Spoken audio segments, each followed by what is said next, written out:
সুপ্রিয় দর্শক, শুরুতে জানিয়ে দিব সংবাদ শিরোনাম। শুরুতে জানিয়ে দিব ঢাবিতে নিষিদ্ধ ছাত্রলীগের ঝটিকা মিছিল। আরও জানিয়ে দিব বিএনপি এমপি রাজাকারের বাচ্চা বলতেই অচল বাংলাদেশ সংসদ, যে কথা বলায় গণক্ষোভে গদি হারান হাসিনা। বিস্তারিত থাকছে প্রতিবেদনে। এদিকে সরকারের ভেতরে যত ঢুকছি ততই আতঙ্কিত হচ্ছি, মির্জা ফখরুল। বিস্তারিত থাকছে প্রতিবেদনে। আরও জানিয়ে দিব দেশে ফেরার খবরে রাজনৈতিক অঙ্গনে তোলপাড়, ঈদের আগেই আসছেন শেখ হাসিনা। বিস্তারিত থাকছে প্রতিবেদনে। এদিকে দ্রুত দেশে ফেরার আহ্বান আওয়ামী লীগ নেতাদের প্রতি, নির্দেশ দিলেন শেখ হাসিনা। বিস্তারিত থাকছে প্রতিবেদনে। আরও জানিয়ে দিব জনসমর্থনের ঢেউয়ে আবারও সক্রিয় আওয়ামী লীগ। বিস্তারিত থাকছে প্রতিবেদনে।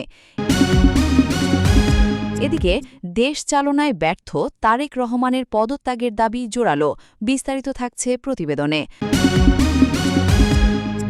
আরও জানিয়ে দিব কারসাজির মাধ্যমে তেল ও শেয়ার বাজার নিয়ন্ত্রণ, ট্রাম্পের ইরান হামলার নেপথ্যে চাঞ্চল্যকর তথ্য ফাঁস। বিস্তারিত থাকছে প্রতিবেদনে। এদিকে চুক্তি না হলে ইরানকে চিরতরে শেষ করে দেয়ার হুমকি ট্রাম্পের। বিস্তারিত থাকছে প্রতিবেদনে। এবং সর্বশেষ জানিয়ে দিব পারমাণবিক আলোচনার আগেই হরমুজ প্রণালী খুলে দেয়ার প্রস্তাব ইরানের। এতক্ষণ শনিবার ২ মে ২০২২ সালে ভোর আনুমানিক ৬টার দিকে এ ঘটনা ঘটে। আটকরা হলেন ঢাকা বিশ্ববিদ্যালয়ের ২০১৯-২০ সেশনের এফ রহমান হলের শিক্ষার্থী ফারহান তানভীর নাসিফ এবং একটি মাইক্রোবাসের চালক রুবেল। প্রত্যক্ষদর্শী সূত্রে জানা গেছে ১০ থেকে ১২ জনের একটি দল হঠাৎ করে রাজু ভাস্কর্যের পাদদেশে জড়ো হয়ে মিছিল ও ব্যানার প্রদর্শন করে। মিছিলটি ছিল স্বল্প সময়ের। কর্মসূচি শেষ করেই তারা দ্রুত একটি কালো মাইক্রোবাসে উঠে ঘটনাস্থল ত্যাগ করে। এ সময় ঘটনাস্থলে থাকা আরেকটি মাইক্রোবাস থেকে ২ জনকে আটক করে পুলিশ। পরে তাদের থানায় নিয়ে জিজ্ঞাসাবাদ করা হচ্ছে বলে জানা গেছে। এ বিষয়ে ঢাকা মেট্রোপলিটন পুলিশের রমনা বিভাগের উপ পুলিশ কমিশনার মাসুদ আলম গণমাধ্যমকে জানান, রাজু ভাস্কর্য এলাকায় ছাত্রলীগের ঝটিকা মিছিল চলাকালীন ২ জনকে আটক। জামায়াতে ইসলামীকে নিশানা করতে গিয়ে রাজাকার, আলবাদর শব্দ ব্যবহার করায় মঙ্গলবার উত্তাল হয়ে ওঠে বাংলাদেশ সংসদ। মিনিট ১০ জন্য সভা অচল হয়ে থাকে। স্পিকার হাফিজউদ্দিন আহমেদ সরকার ও বিরোধী দলের সাংসদদের অনুনয় বিনয় করে পরিস্থিতি সামাল দেন। তিনি বলেন, সদস্যদের কর্মকাণ্ডে শিশুরাও লজ্জা পাবে। যারা অলরেডি দাদা অর্থাৎ পিতামহ অর্থে গিয়েছেন, তাদের নাতিরা হয়তো এখানে গ্যালারিতে বসে দেখছে। তারা কি ভাববে এই আচরণ দেখে? তবে সংসদের কার্যবিবরণী থেকে বিতর্কিত শব্দগুলি বাদ দেননি। বিতর্কের সূত্রপাত বিএনপির এমপি ফজলুর রহমানের ভাষণকে কেন্দ্র করে। তিনি নিজে একজন খেতাবপ্রাপ্ত বীর মুক্তিযোদ্ধা। জামায়াতে ইসলামীকে নিশানা করে তিনি দলের আমির শফিকুর রহমান সম্পর্কে বলেন, জামায়াত নেতা দাবি করেছেন তিনি মুক্তিযোদ্ধা পরিবারের সন্তান, শহীদ পরিবারের সন্তান। যদি তাই হয়ে থাকে তাহলে তার পরিবার দুটি অপরাধ করেছে। মুক্তিযোদ্ধারা কখনো জামায়াত ও ইসলামী দল করতে পারে না, কারণ তারা স্বাধীন বাংলাদেশ চায়নি, পাকিস্তানের অধীনেই থাকতে চেয়েছিল। তাছাড়া শহীদ পরিবারের কেউ জামায়াতে ইসলামী করতে পারে। দেশে আজ সততা, সাহস ও নৈতিকতার মানুষ ক্রমেই বিরল হয়ে যাচ্ছে বলে মন্তব্য করেছেন বিএনপি মহাসচিব ও স্থানীয় সরকারমন্ত্রী মির্জা ফখরুল ইসলাম আলমগীর। তিনি বলেন, সরকারের ভেতরে যত ঢুকছি ততই আতঙ্কিত হচ্ছি কিভাবে এই কাঠামো ঠিক করা যাবে। শনিবার রাজধানীর শেরে বাংলা কৃষি বিশ্ববিদ্যালয়ের অডিটোরিয়ামে সদ্য প্রয়াত অধ্যাপক ডাক্তার আব্দুল কুদ্দুসের জন্য আয়োজিত স্মরণসভা ও দোয়া মাহফিলে প্রধান অতিথির বক্তব্যে তিনি এসব কথা বলেন। অনুষ্ঠানে বিএনপি চেয়ারপারসনের সাবেক উপদেষ্টা ও বীর মুক্তিযোদ্ধা মরহুম অধ্যাপক ডাক্তার আব্দুল কুদ্দুসের আত্মার মাগফেরাত কামনা করা হয়। মির্জা ফখরুল বলেন, ডাক্তার কুদ্দুসের মৃত্যু স্বাভাবিক নয়। জীবনের নানা কষ্ট, অপমান ও দুঃখের ধাক্কা তাকে দ্রুত আমাদের কাছ থেকে কেড়ে নিয়েছে। এমন সৎ ও সাহসী মানুষ আজ সমাজে কমই দেখা যায়।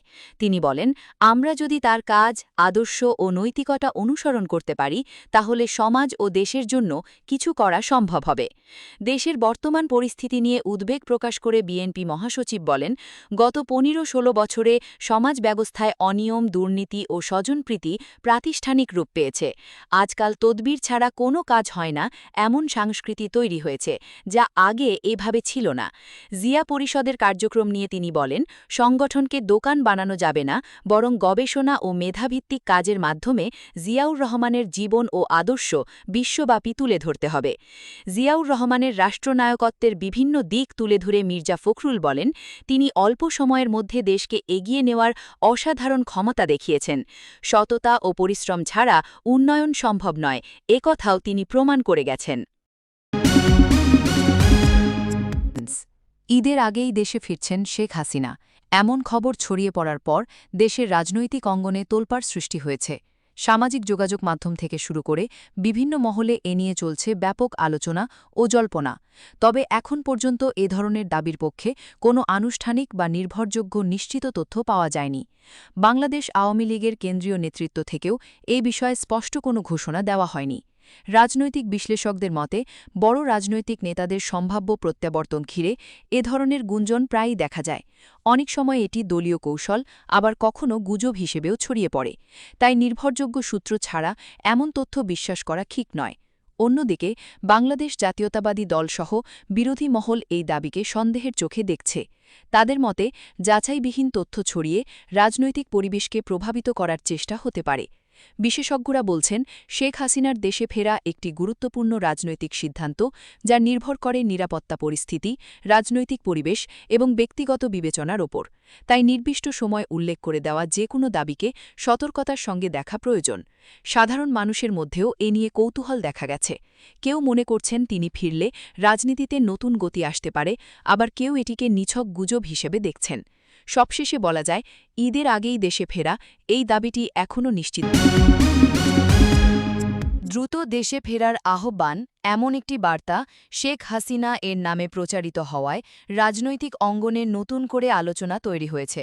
বিশেষ করে বাংলাদেশ আওয়ামী লীগের নেতাদের উদ্দেশ্যে এই নির্দেশ দেওয়া হয়েছে এমন দাবি সামাজিক যোগাযোগ মাধ্যম ও অনলাইন প্ল্যাটফর্মে ছড়িয়ে পড়েছে।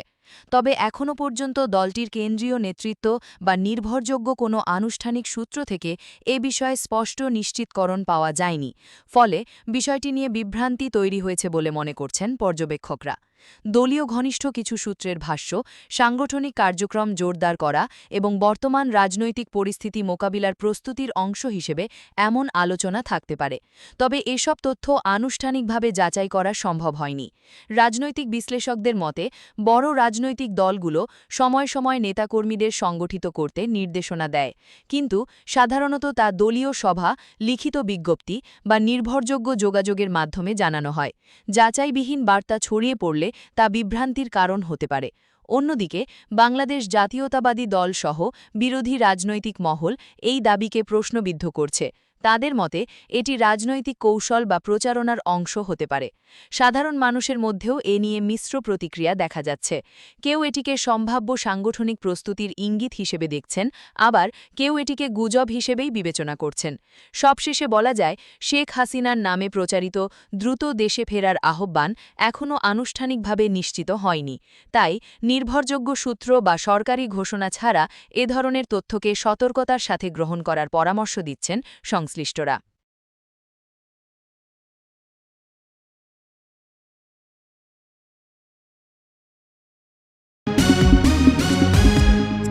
জনসমর্থনের ঢেউ এমন দাবি তুলে আবারও মাঠের রাজনীতিতে সক্রিয় হওয়ার ইঙ্গিত দিচ্ছে বাংলাদেশ আওয়ামী লীগ। সাম্প্রতিক সময়ে দলটির বিভিন্ন কর্মসূচি, সভা সমাবেশ এবং সাংগঠনিক তৎপরতা বাড়ায় রাজনৈতিক অঙ্গনে নতুন করে আলোচনা শুরু হয়েছে। দলীয় নেতাদের বক্তব্য, নানা প্রতিকূলতা সত্ত্বেও সাধারণ মানুষের সমর্থন তাদের পক্ষে রয়েছে। তারা দাবি করছেন, উন্নয়নমূলক কর্মকাণ্ড, অবকাঠামো উন্নয়ন এবং সামাজিক নিরাপত্তা কর্মসূচির কারণে জনগণের আস্থা এখনও অটুট। মাঠ পর্যায়ে কর্মী সমর্থকদের উপস্থিতিকেও তারা এই সমর্থনের প্রতিফলন হিসেবে দেখছেন। রাজধানীসহ দেশের বিভিন্ন স্থানে দলীয় কর্মসূচিতে অংশগ্রহণ বাড়ছে বলে জানা গেছে। বাংলাদেশ ছাত্রলীগ এবং বাংলাদেশ যুবলীগের মতো অঙ্গ সংগঠনগুলো সক্রিয়ভাবে কর্মসূচি পালন করছে, যা সামগ্রিকভাবে দলীয় উপস্থিতি জোরদার করছে। তবে রাজনৈতিক বিশ্লেষকদের একটি অংশ বলছেন, জনসমর্থনের ঢেউ একটি শক্তিশালী রাজনৈতিক বার্তা হলেও এর বাস্তবতা যাচাইয়ের সবচেয়ে নির্ভরযোগ্য উপায় হল নির্বাচন। তারা মনে করছেন, মাঠের কর্মসূচি ও সমাবেশ সবসময় পুরো জনমতের প্রতিফলন নাও হতে পারে।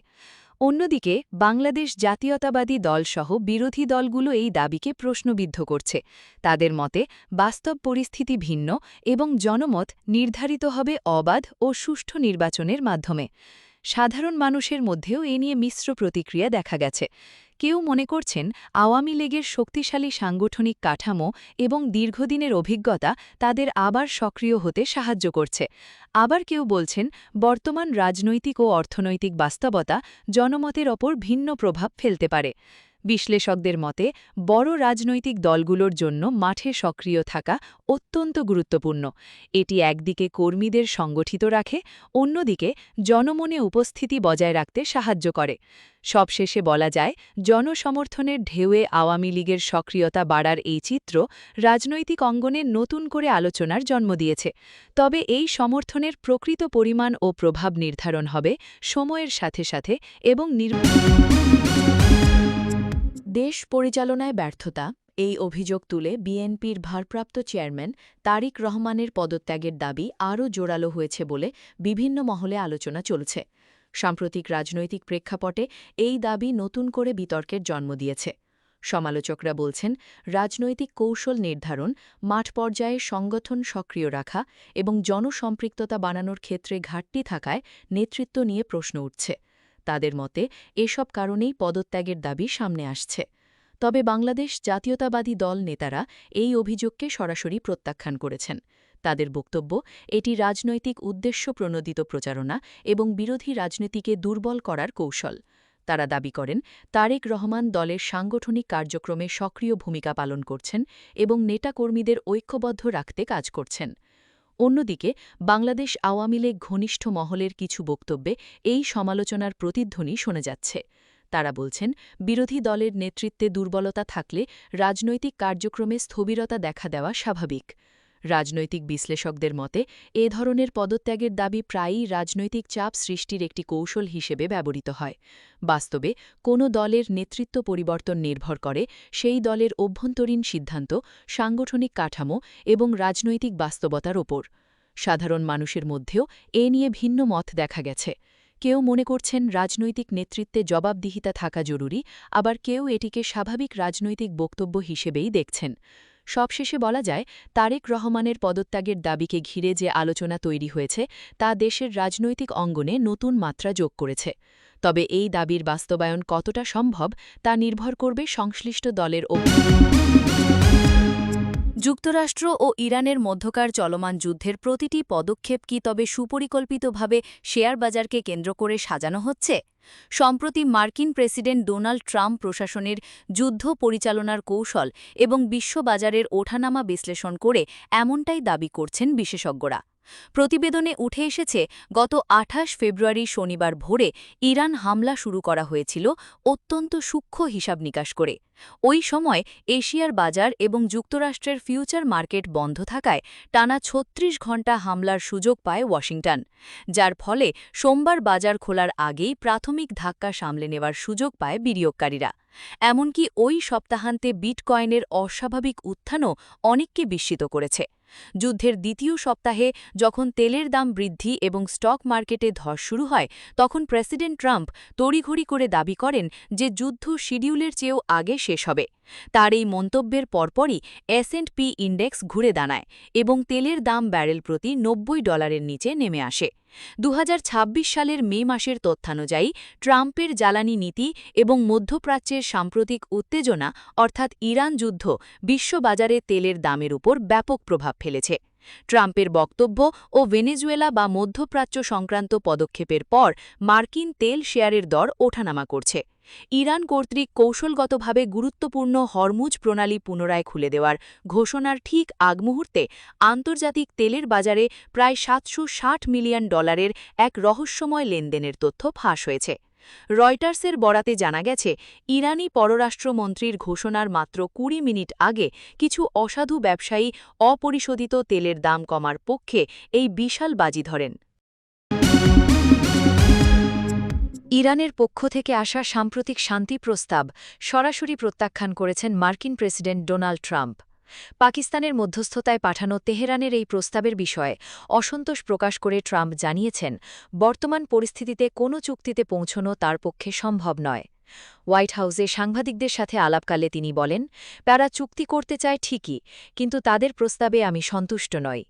ইরানের অভ্যন্তরীণ রাজনৈতিক পরিস্থিতি নিয়ে সন্দেহ প্রকাশ করে ট্রাম্প আরও বলেন, তারা কিছুটা অগ্রসর হয়েছে সত্য, তবে চুক্তিতে পৌঁছনোর মতো যোগ্যতা তাদের আছে কিনা সে বিষয়ে আমি নিশ্চিত নই। দেশটির নেতাদের মধ্যে চরম মতবিরোধ রয়েছে। ইরান সংকটের সমাধানে নিজের কঠোর অবস্থানের কথা জানান দিয়ে প্রেসিডেন্ট ট্রাম্প বলেন, তার সামনে এখন মাত্র দুটি পথ খোলা আছে, হয় একটি ফলপ্রসূ চুক্তি করা অথবা দেশটিকে চিরতরে ধ্বংস করে দেওয়া। তিনি অত্যন্ত আক্রমণাত্মক ভাষায় বলেন, হয় আমরা চুক্তিতে আসব, না হয় তাদের ওপর এমন হামলা চালাব যা তাদের চিরতরে শেষ করে দেবে।